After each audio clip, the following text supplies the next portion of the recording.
रुक करते हैं देश की बड़ी खबरों की ओर, जहां पर आतंकियों की फरारी पर भड़की है कांग्रेस। बताया है किस तरह से आतंकियों से लड़ने से पीछे हट गई है मोदी सरकार। वहीं पर हम आपको बता दें कि विदेश दौरे पर भी उठाया सवाल। आइए डालते हैं रिपोर्ट पर नजर। आज भी पहलगाम के आतंकवादी को पकड़ा नहीं गया है। आज भी वो लापता है, वहां चल घूम रहे हैं। हमारे सांसद भी घूम रहे हैं। पहलगाम के आतंकवादी जो आतंकवादी सीधे तरीके से वो शामिल थे, पहलगाम के टेररिस्ट, वो कहाँ हैं? वो गिरफ्तार मारे तो नहीं गए हैं। आज पहला डेलीगेशन जो है जो फॉरेन जा रहा है, कई देशों की यात्रा करेगा और इस वहाँ जो भारत का पक्ष है पाकिस्तान को जिस तरीके से एक्सपोज करना है वो चीज सामने रखी जाएगी। कैसे देखते हैं आप? और कल जो है विदेश सचिव ने इसको लेकर ब्रीफ भी किया सभी सांसदों को और उनको बताया कि किस तरीके से जो है सारे कदम उठाए गए हैं। और ये भी बात सामने आई कि किस तरीके से इस्लामाबाद की डुप्लिसिटी रही काउंटर करने के लिए और न्यू नॉर्मल बन गया है वहां का क्रॉस बॉर्डर टेररिज्म। कैसे देखिए, पहले दिन से 22 अप्रैल से कांग्रेस पार्टी और नेताओं की मांग रही है कि आप सर्वदलीय बैठक बुलाएं, राजनीतिक पार्टियों को विश्वास में लीजिए और इसकी अध्यक्षता प्रधानमंत्री करें। 2 बैठकें हुई हैं, प्रधानमंत्री उसमें मौजूद नहीं थे। उसके बाद कांग्रेस अध्यक्ष खड़गे जी और नेता प्रतिपक्ष लोकसभा राहुल गांधी जी ने प्रधानमंत्री को खुद खत लिखा कि आप पार्लियामेंट का एक विशेष सत्र बुलाइए, लोकसभा और राज्यसभा का विशेष सत्र में चर्चा हो जो आतंकवाद हमले हुए हैं पहलगाम पर, उसके बाद में जो कदम भारत सरकार की ओर से उठाया गया है। ऑपरेशन सिंदूर पर चर्चा नहीं होनी चाहिए क्योंकि वो संवेदनशील मामला है, पर जो राजनीतिक मुद्दे खड़े होते हैं, पाकिस्तान का बार बार इस आतंकवाद हमलों को समर्थन करना, सूत्रधार वो ही हैं। चीन और पाकिस्तान के बीच में जो अभी जुगलबंदी बन गया है राजनीतिक और रक्षा क्षेत्र में, न केवल आर्थिक क्षेत्र में पर राजनीतिक और रक्षा के क्षेत्र में भी, स्ट्रेटेजिक अफेयर्स में भी जो जुगलबंदी हो गया है और भारत को बहुत काफी नुकसान भी पहुंचा रहा है। तो ये सब मुद्दे हैं। और 5 साल से चीन के ऊपर हमें चर्चा नहीं की है, बल्कि प्रधानमंत्री ने चीन को क्लीन चिट दे दिया 19 जून 2020 को। उससे हमारी जो नेगोशिएटिंग पोजीशन है काफी कमजोर हो गया। तो इस पर चर्चा कीजिए, हमने विशेष सत्र की मांग की है। इस बीच प्रधानमंत्री ने क्या किया?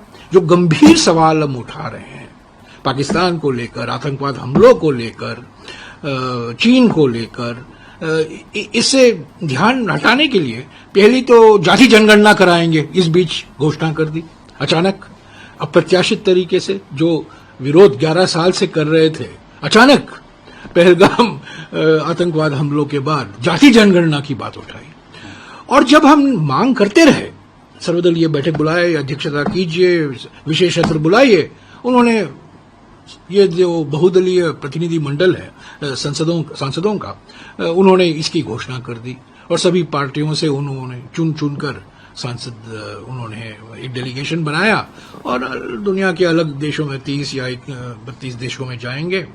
और जो भारत की जो सोच है, जो विचार है, जो जानकारी हमारे पास है पाकिस्तान को लेकर और पाकिस्तान की जो आतंकवाद का समर्थन कर रहा है उसको लेकर वो करेंगे। तो मैं समझता हूं ये तो एक डायवर्जन है, ध्यान हटाने का एक और प्रयास है। तो असली मुद्दे हम उठा रहे हैं, चीन को लेकर, पाकिस्तान को लेकर, आतंकवाद हमले जो हुए हैं। देखिए, आज भी पहलगाम के आतंकवादी को पकड़ा नहीं गया है।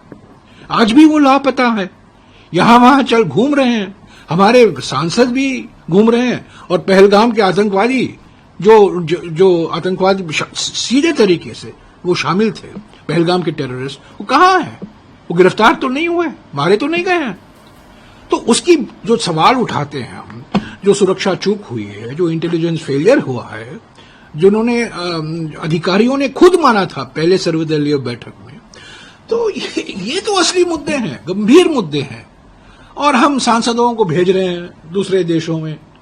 और जिस तरीके से ऑपरेशन सिंदूर का राजनीतिकरण हो रहा है, पर ये रेल टिकट पर प्रधानमंत्री का चेहरा छप रहा है और ऑपरेशन सिंदूर को लेकर रैलियां निकाली जा रही हैं बीजेपी की ओर से, बीजेपी के सांसद, बीजेपी के मंत्री किस तरीके से आलोचना करते हैं लोगों की, और हम कहते हैं हम डेमोक्रेसी हैं। ऐसे सांसदों को डेलीगेशन में शामिल किया गया है जिन्होंने सुप्रीम कोर्ट का बदनाम किया, सांसदों का बदनाम किया, एक समुदाय को बदनाम किया।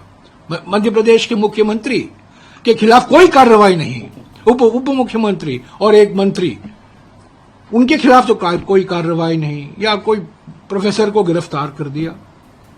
तो सूफिया कुरैशी के खिलाफ जो बयान दिए गए हैं वो मंत्री के ओर से, मध्य प्रदेश के मंत्री की ओर से, बड़े अपमानजनक है, हमारे लोकतंत्र पर एक कलंक है। उनके खिलाफ कोई कार्रवाई नहीं होती, आप डेलीगेशन भेजते हैं। तो ये तो पीआर एक्सरसाइज है, ध्यान हटाने के लिए, ध्यान भटकाने के लिए। इसमें तो मास्टर है हमारे प्रधानमंत्री, डिस्ट्रैक्ट करने में, वेपन ऑफ मास डिस्ट्रैक्शन है ये। जो असली मुद्दे हैं, जो गंभीर मुद्दे हैं, संवेदनशील मुद्दे हैं, जिन मुद्दों का पर चर्चा होना जरूरी है पार्लियामेंट के अंदर, सर्वदलीय बैठक में उस पर चर्चा नहीं कराएंगे, डेलीगेशन को भेजेंगे। ठीक है, डेलीगेशन जाएंगे, जो उनको कहा गया है वो बोलेंगे। जो कल ब्रीफिंग हुआ है विदेश सचिव से, क्लास ली गई है, उसमें विदेश मंत्री मौजूद नहीं थे, कोई मंत्री भी नहीं मौजूद था, सिर्फ अधिकारी थे। ठीक है, ऑफिशियल ब्रीफिंग है, उनको जानकारी मिली है, वो जाके बात करेंगे अलग अलग देशों के अधिकारियों से। वो अपनी जगह है, पर असली बात आप पार्लियामेंट क्यों नहीं बुला रहे हो, संसद क्यों नहीं बुला रहे हो, लोकसभा क्यों नहीं बुला रहे हो, राज्यसभा क्यों नहीं बुला रहे हो, सर्वदलीय बैठक से क्यों भाग रहे हो?